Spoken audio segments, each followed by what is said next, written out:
सुप्रभात दोस्तों, काम की खबरें में आपका स्वागत है। दोस्तों, आजकल इतने न्यूज़ हो जाते हैं कि काम की खबरें छूट जाती है और बिना काम की खबरें हमारा सारा समय ले लेती है। इसीलिए हम लाए हैं केवल काम की खबरें जो सभी परीक्षार्थियों और आम नागरिकों के लिए आवश्यक है।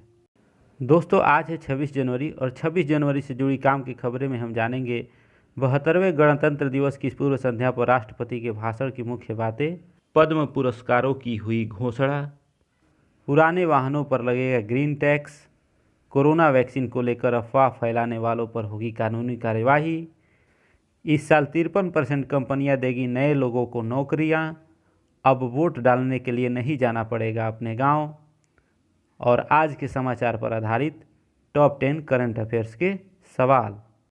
तो चलिए शुरुआत करते हैं 26 जनवरी से जुड़ी काम की खबरें अब विस्तार से। पहली खबर न्यूज़ 18 से है। 72वें गणतंत्र दिवस की पूर्व संध्या पर राष्ट्रपति रामनाथ कोविंद ने पिछले साल लद्दाख में चीनी सेना की कार्यवाही को विस्तारवादी गतिविधि करार दिया है और कहा है कि भारत शांति के लिए प्रतिबद्ध है, लेकिन भारतीय सुरक्षा बल किसी भी दुस्साहस को विफल करने के लिए पूरी तरह से तैनात है। उन्होंने कहा कि भारत के सुदृढ़ और सिद्धांतपरक रवैया के विषय में अंतर्राष्ट्रीय समुदाय भली भांति अवगत है। राष्ट्रपति ने इस अवसर पर 3 कृषि कानूनों को लेकर किसानों की चिंताओं को दूर करने का प्रयास किया। उन्होंने कहा कि हमारे सैनिक की बहादुरी, देश प्रेम और बलिदान पर हम सभी भारतवासियों को गर्व है।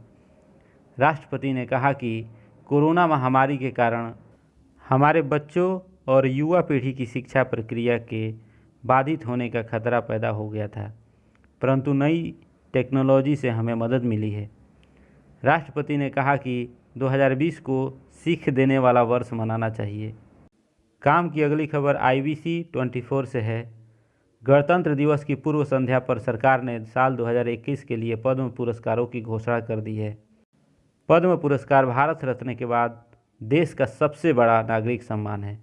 पद्म पुरस्कारों में पद्म विभूषण, पद्म भूषण और पद्मश्री शामिल है। इन पुरस्कारों को 1954 में स्थापित किया गया था और प्रत्येक वर्ष गणतंत्र दिवस के अवसर पर इनकी घोषणा की जाती है।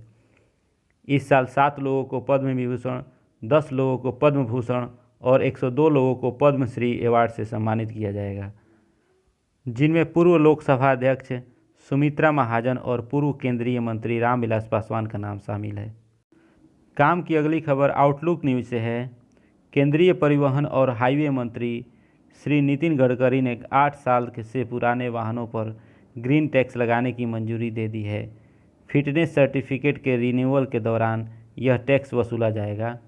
ग्रीन टैक्स रोड टैक्स के 10 से 25% तक लगाया जा सकता है। नया नियम 1 अप्रैल 2022 को नोटिफाई किया जाएगा। काम की अगली खबर न्यूज़ 18 से है। कोरोना वैक्सीन को लेकर अफवाह फैलाने वाले लोगों पर कानूनी कार्यवाही हो सकती है। कोरोना वायरस महामारी पर रोक लगाने के लिए देश भर में वैक्सीनेशन का काम शुरू हो चुका है। वहीं स्वदेशी वैक्सीन पर उड़ रही अफवाहों को लेकर केंद्र सरकार ने चेताया है कि आपदा प्रबंधन कानून और IPC की धाराओं के तहत ऐसे लोगों पर कानूनी कार्यवाही की जा सकती है। काम की अगली खबर न्यूज़ 18 से है। एक सर्वे के मुताबिक इस साल 53% कंपनियां नए लोगों को नौकरियां दे सकती हैं।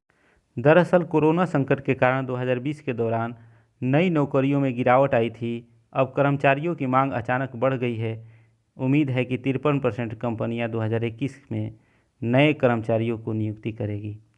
सर्वे में शामिल 60% कंपनियों ने इस साल सैलरी बढ़ाने की भी बात कही है और 55% कंपनियां बोनस देने की भी बात कही है।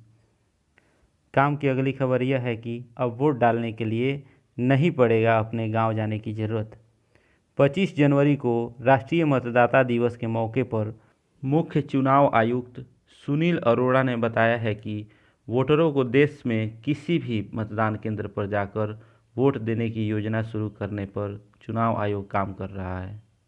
आइए शुरुआत करते हैं दोस्तों आज के समाचार पर आधारित टॉप 10 करंट अफेयर्स के क्वेश्चंस। पहला क्वेश्चन है 25 जनवरी को प्रत्येक वर्ष राष्ट्रीय मतदाता दिवस मनाया जाता है, किस उपलक्ष्य में मनाया जाता है? उत्तर है राष्ट्रीय चुनाव आयोग की स्थापना के उपलक्ष्य पर। अगला क्वेश्चन है, हाल ही में केंद्रीय बजट हेतु मोबाइल ऐप लॉन्च किया गया है। इस ऐप को किसने विकसित किया है? सही उत्तर है नेशनल इन्फॉर्मेटिक्स सेंटर NIC। अगला क्वेश्चन है, हाल ही में केंद्रीय गृह मंत्री अमित शाह ने कहां से आयुष्मान CAPF योजना का शुभारंभ किया है? सही उत्तर है गुवाहाटी, असम। अगला क्वेश्चन है, हाल ही में किस भारतीय को माइकल एंड शीला हेल्ड पुरस्कार 2021 से सम्मानित किया गया है? सही उत्तर है निखिल श्रीवास्तव। अगला क्वेश्चन है, हाल ही में किस भारतीय को माइकल एंड शीला हेल्ड पुरस्कार 2021 से सम्मानित किया गया है? इसका सही आंसर है निखिल श्रीवास्तव। अगला क्वेश्चन है, हाल ही में किस बहुराष्ट्रीय कंपनी ने प्रोजेक्ट लून बंद करने की घोषणा की है? सही उत्तर है गूगल। अगला क्वेश्चन है, हाल ही में किस राज्य में तोसाली राष्ट्रीय शिल्प मेला शुरू हुआ है? सही उत्तर है ओडिशा। अगला क्वेश्चन है, हाल ही में अमेरिका में कौन देश के पहले सेकेंड जेंटलमैन बन गए हैं? इसका सही उत्तर है डगलस एमहाफ। अगला क्वेश्चन है, हाल ही में 3.5 किलोमीटर लंबी वासुकी मालगाड़ी चलाई गई है। इस मालगाड़ी में कितने इंजन आपस में जोड़े गए थे? सही उत्तर है 5। अगला क्वेश्चन है, हाल ही में चर्चा में रहे ग्रेट ग्रीन वॉल इनिशिएटिव का संबंध किस महाद्वीप से है? सही उत्तर है अफ्रीका। अगला क्वेश्चन है, हाल ही में किस राज्य में देश का सबसे बड़ा मल्टी मॉडल लॉजिस्टिक पार्क स्थापित करने की घोषणा की गई है? सही उत्तर है गुजरात। तो दोस्तों, अगर ये हमारी पहल आपको अच्छी लगे तो कृपया चैनल को सब्सक्राइब करें और हमें प्रोत्साहित करने के लिए एक लाइक और शेयर ज़रूर करें। धन्यवाद और आपका दिन शुभ रहे। जय हिंद।